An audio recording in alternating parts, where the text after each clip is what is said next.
Hi, my name's Sean Phillips. This is my Module 5 presentation related to understanding my community as it pertains to Tonganoxie, Kansas.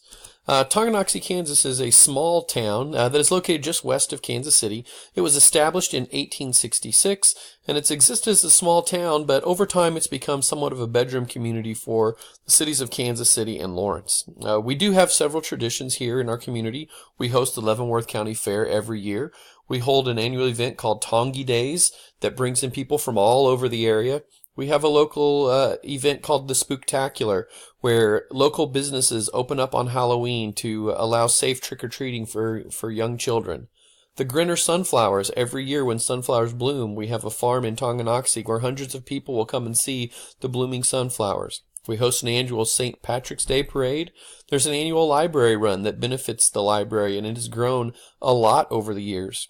We have Tonganoxie Phil, that's our own version of Puxatawney Phil, where a resident by the name of Phil tells us if spring is on the way or not. We do an annual lighting of the mayor's Christmas tree as well. In this community, the school is a central hub. We host the Tonganoxie Invitational Basketball Tournament, which is the second longest running tournament in the state of Kansas. We host an annual homecoming parade that the town's community come out and watch the parade in droves. We do a Deck the Halls competition in our school where our school students decorate the halls to show holiday spirit. We have a Team Tongi organization that provides for those students that may have health issues. We do a late night event for winter sports. We have prom, obviously. We host after prom and grad events to help keep children safe. We do a breakfast with Santa every year and a madrigal feast where our choirs sing for the community and they come in and get basically a dinner theater for the night. We have a Night of the Stars activity that's gone on for years to recognize excellence from our middle school students. There are elementary schools like the PTC Carnival that goes every year. And we have booster clubs that have been active for a long time. Our students in our auto program host their own car show, and our school is known for having a community service day where we go out and get into the community. Our town is made up of people of varying educational backgrounds. 90% of our community has a high school diploma, with 29 of those achieving a college degree, and 9% of that 29 has a graduate degree. The average age in our school or our community is about 35 and a half years. We cater to basically all age groups. There are obviously young children that go to our schools, but there are also options for middle-aged people as well as elderly, as there are senior centers and nursing centers and retirement communities, things like that. In Tonganoxie, there's just a few more females than males, and most of the people in our community work in other places like Kansas City or Lawrence. The average income is about $70,000 for a house, or if you have a whole family, approximately $97,000. There's not a ton of diversity. 96% of our community is identified as a white English-speaking person. Where we get our information from, information is readily available. We're very close to lots of different places to get it. We have radio, TV, all the local Kansas City stations, and some people will even get Topeka stations. The Tonganoxie Mirror is our local newspaper, but we also get paper service from Lawrence Journal World, Casey Star, things like that. Our school communicates in several different ways, obviously through email. They will also communicate through letters home, but on more an electronic platform, we operate a district, and each individual school has their own Facebook and Twitter account, as well as a school website, and we also have an alert system called School Messenger that sends out urgent information to parents. In our community, 96% of our population are English speakers, so other languages are very limited. In fact, it's so much so that we struggle to find support for students that speak other languages. We just can't find people in or near our community that can provide the resources to help them. There are lots of groups in Tonganoxie. There's a business association. Our library plays a big role, so there's a Friends of the Library group. We have a civic club. The VFW plays a big role in our community. The Tonganoxie Education Foundation helps provide opportunities for scholarships for our kids. There is a No Tyson and Tongi group, and I will get into that more later, but basically it looks out for business growth and wanting to protect environmental issues in our community. There is a booster club here for our athletics, and we also have online groups like the Tongi Sell and Shop where people can sell things back and forth, as well as a neighborhood watch to try to monitor and help people out with safety. There are local churches that are actively involved in our community with their youth programs. We have a Good Shepherd thrift store that caters to those maybe that are a little less fortunate. And the Tonganoxie Rec Commission is a great thing for our students to be involved in so that they can play sports at any level. And then Team Tongi, I mentioned before, a group that gets together to help students that have health issues. Well, where are the leadership at? Well, the leadership in our community is established a lot through the longtime community members. People that have been here a while hold clout in our community. Business owners also do. Real estate people especially, like Dan Lynch and John Evans, they have a lot of influence in our community.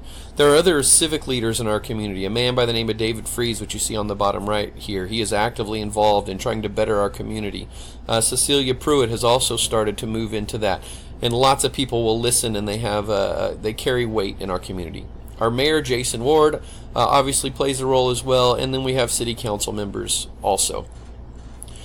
We also have some county commissioners. We are now expanding to 5 here with a recent vote from just 3 because there has been a lack of trust from our community with how the county commissioners have been handling things. We have a representative, Jim Carlskint, and Tom Holland. Jim Carlskint especially is very pro-education, has been a good friend for our schools and our community. And in Tonganoxie, there's a strong grassroots leadership. If there is an issue, you will see people band together to try to solve a problem. So what are the characteristics of some of these? Well, I mentioned old blood having clout in our community. Well, sometimes that's good and sometimes that's bad because a lot of times the old blood likes to keep Tonganoxie small and they are not looking to try to expand or be innovated. They basically want to handle current situations the way that they are and not advance any. The new blood wants to grow and progress, but it doesn't really happen. So compromise is a necessity if you're going to get these groups to work together. Otherwise, they're going to rally against any type of perceived injustice. If there's one thing Tonganoxie does well, is if there's something that they don't like, they will make themselves heard for that. The economic conditions is fairly stable. Tonganoxie is not exceptionally wealthy, but it's also not poor as well. We have a 6.2% poverty rate. As I mentioned before, jobs come from typically outside of town. Our growth of our economy is only about 1.6%, and that's because we do a lot of shopping as well outside. The money typically comes in, but it doesn't necessarily always stay in our community. We have more blue-collar workers than white-collar workers, but there certainly is a variety of careers. We have a 4.1% unemployment rate. Most people, I say, would fall in the middle class. There are a lot of rental properties in town. The single-family houses are either very small in town, or you will start to see some larger estates on acreage out in the country. And a lot of times, those houses out in the country are starting to get a little bit bigger, and property values are going up, and therefore causing taxes to increase as well. The political structure of our community is typically hesitant, especially when paying for new schools. Bond issues typically don't pass easily. We did pass a recent elementary school bond issue and are working on that now, but there's also a need for a new high school, and there's already been one vote no on a bond issue for our current high school. So trying to get that passed can be difficult. We obviously get funding through the state and federal title monies. We do receive some bond money from our bond issues as well as our local mill levy. And we do have some community members that provide gifts and grants as well as scholarship monies for our kids to help better the education of our students. The social tensions. There is very little diversity in our community. So anytime there is some type of dispute that involves a person of color, the automatic judgment is that racism is involved, whether there is or is not. So that's something that we always have to be aware of. There is a large element of theft in our community, so that can cause issues with people not wanting to trust each other. And as I've mentioned before, the old blood versus the new blood dynamic is something that has to be carefully balanced. Bullying is also something that our school district gets accused of fairly frequently, and that's probably because there was an old bullying case that was held against the school, and the school lost and had to pay damages to a student for not handling a bullying case. That was like 15 years ago or more, close to 20 years now, but that story is something that's difficult to get over, and we still struggle with that even though we try to address bullying very well. We do have a one-to-one initiative here at school, and some of that old blood does tend to think that that is wasted money, even though it actually saves us money in the long run. And then there's also social tension with our economic growth. As I mentioned, there was a No Tyson and Tongi group. They're a group that formulated to try to run a Tyson chicken processing plant out of our community because they didn't feel like that was the right type of growth. Well, now there is a dynamic of, do any businesses want to come, because they're afraid that they will not be welcome with open arms by our community. So that's something that has to be balanced when talking about our community.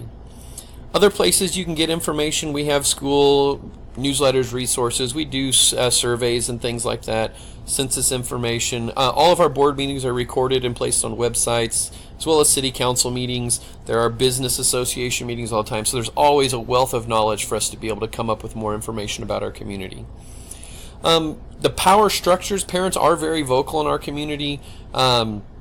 And typically, if things don't go well, you'll know about it. So those are things that you have to be aware of, as well as a large social media outrage presence, which can be good, but if it's about something that needs to be dealt with, but also can be misinformed and cause problems as well. We really don't have a lot of diversity in our schools, so the multicultural issues don't exist much. We need to add more to it. Basically, the extent that you'll see is we have one African American custodian in our community that will come in and put up a display for Black History Month. We really don't have much diversity, and something that we really need to work on. The power structure in our community, builders and business owners hold lots of clout in our community. So you need to get them on board when you're trying to accomplish things. In fact, if you don't include them, sometimes business owners will even shun the school if you don't choose to use them for services. We do have some key business supporters, like Ryan Bowden, who works at our local Gambinos, is always supportive of what we do and is a valuable asset for our school. So the plan is always keep the business owners informed. The VFW ties into that old blood that we've talked about, and those key members in society. That way the builders know what's going on. We want to try to get them to push to build maybe some higher level homes instead of just rental properties, so that we can get a higher tax base to help with our school. How do we measure public opinion? Well, we do surveys. Every year, student survey, parents and teacher survey goes out, and to get opinions on how things are going.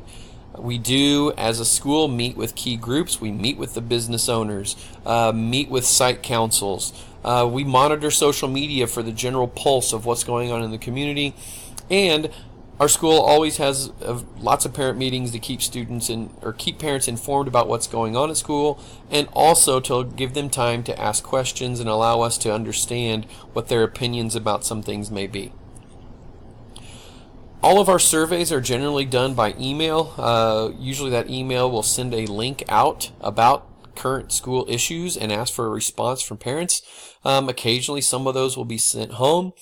And obviously administrators will talk individually with parents about any concerns. That way they can get their opinion on various topics.